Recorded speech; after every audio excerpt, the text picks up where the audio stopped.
Buvome sunkūs vaikai. Kaišiodavome nuorūkas į kaimynų durų spynas.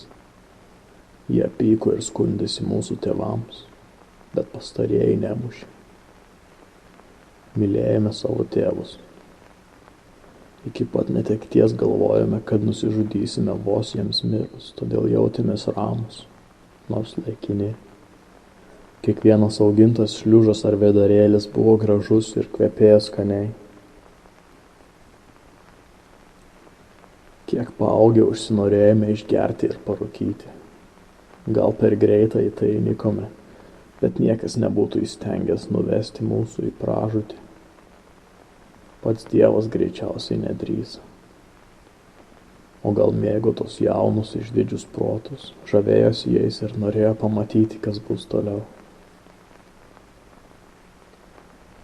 Toliau buvo šaltis ir karštis, ir tyla ir muzika. Greičiausiai kartais nebūdavo nieko, bet kiekviena duobė kelyje mus jaudino ir piktino. Užpildavome visas verdančią lavą, kartais nusiplikindami delnus. O kai kliūčių radosi siaubingai daug, kai trūko kantrybė, mes ėmėme maištauti, kas paskui peraugo į revoliuciją. Žygiavome didžiulės kolonos priekyje, skanduodami drąsias ir ne pagal metus brandžias frazes.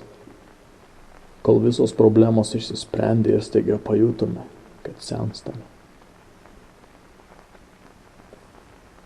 Viską metę puolėme džiaugtis paaukotą jaunystę, nusidažėme žilus plaukus mėlynai.